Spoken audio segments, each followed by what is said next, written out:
head talk is Yvonne Reilly, and Yvonne is talking about assessing without topic tests. It can be done.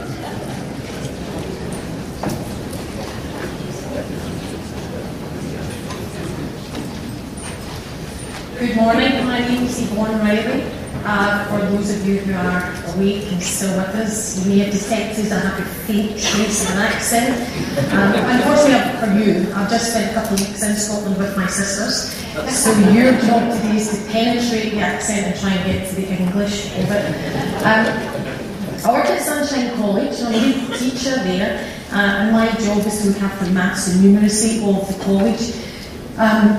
I hope you were all paying attention yesterday when Professor Hattie told us to be sceptical when anyone says they've got a programme that works. Because I've got a programme that works. But I'm happy to back that with some hard evidence. Now, this isn't today's data, because I know it's just come out to you last night. This is last year's data. I want to show you our high relative growth for our Year 9 students, in numeracy last year. Now, I hope you're sighing because you recognise what a phenomenal set of data that is.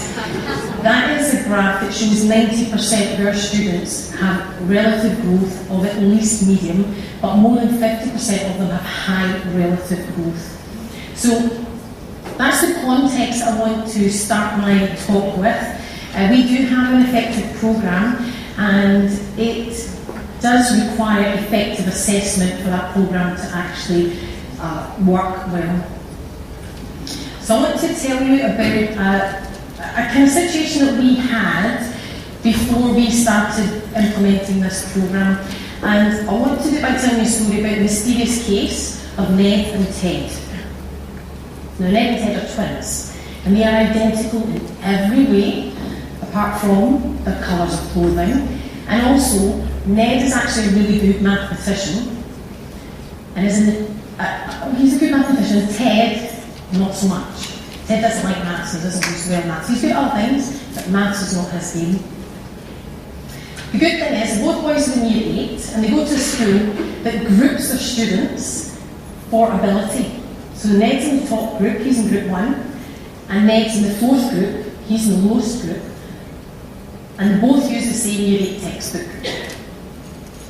The good news is, though, this is a forward-thinking principle at this school.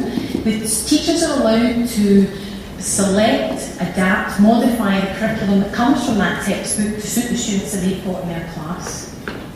Ned and Ted are really, really lucky. They have 2 very conscientious teachers working with them. Those teachers prepare that curriculum with integrity, and they try really hard to prep all of their students for the assessments to test whether the topics that they've been learning have actually gone in. So Ned and Ted's teachers have prepared topic tests, and we're lucky enough to have the hot off the press results of the boys' last topic test. Ned got very respectable, 67% in his class. That was a good result for Ned. Ted got 88%. Now what does that mean? What do the parents think about that? Are they all of a sudden delighted that Ted is now beating Ned in the maths stakes? Maybe they don't have the benefit that we have of understanding in education. Those 2 boys didn't sit the same test. Those 2 numbers are not relative to each other.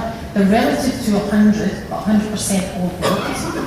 It's exactly the same thing as Will was saying this morning. We can prep people for tests. People can pass tests. What does it actually mean? What have they learned? What can we measure with those tests?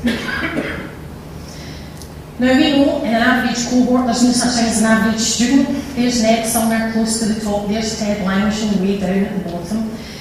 When we write a topic test, say it's a Year 8 topic test, and we put questions in that test, the window of our assessment is fairly narrow. We can only ask so many questions in that test, even if we've got a couple of easy ones at the bottom and a couple of challenging questions at the top. To be absolutely sure where our students are, we can only say for certain the students that fall inside that window. If they fall above the window, we can say that out of the window and above it, and we can say that out of the window and below it, but we can't say by how much.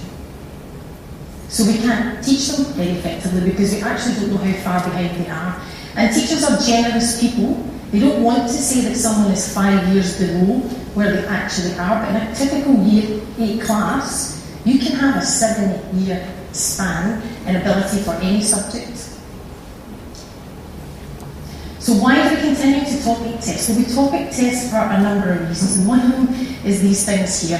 Teachers bloom and love keeping a lovely tidy markbook, and principals quite like it when their teachers are conscientious enough to make sure they've got numbers in that book and keep track of it.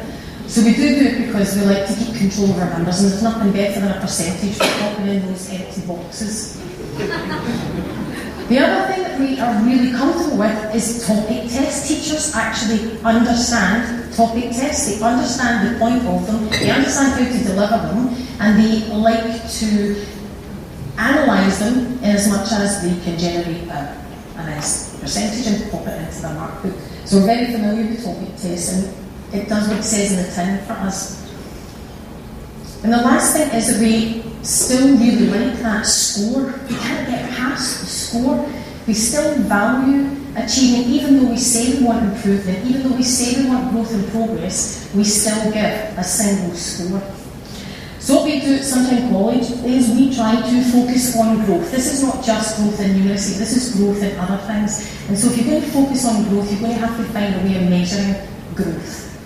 So to measure growth, we do things like use adaptive tests, the kind of things like the on-demand tests or the Pat Maths tests are good for this. We also use identical pre and post tests for different things. The tests are identical so the students can feel shift and the teachers can feel shift. And then we also use, which is really critical for the kind of skills that are hard to measure. It's not a test question, but it's a capacity matrix. It's asking the students themselves how they evaluate how they're doing with certain skills, how their collaboration is going, how they're able to work in a team, how they're able to communicate, are they being creative? So you can ask those questions of the students and they can evaluate themselves before they do something and after. So if we change the way that we assess, we're actually more able to see exactly where students are and not just where they're not, because I know they're not in the year 8 window of assessment. I can actually see exactly where they are with a lot of confidence. Now if we're going to measure growth, we have to report on growth. And this is something that we are establishing at the college just now. When we are reporting on growth, we're still letting parents know where their students are comparative to an average student of the same age in the state of Victoria. So our reports look a little bit like this. The average student in the state of Victoria is the red line. That would be the average growth from year 7 to year 10.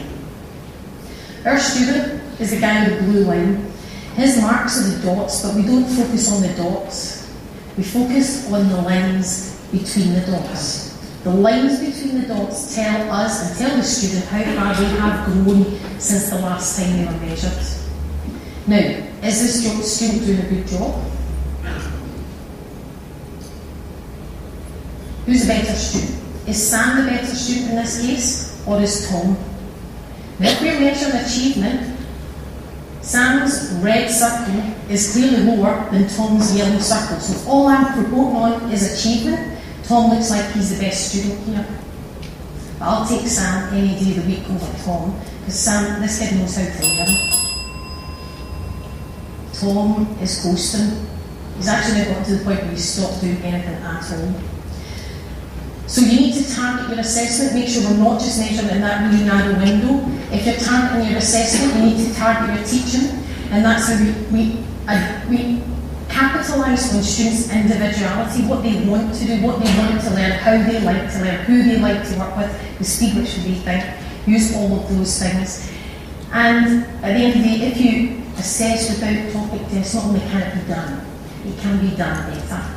Thank you.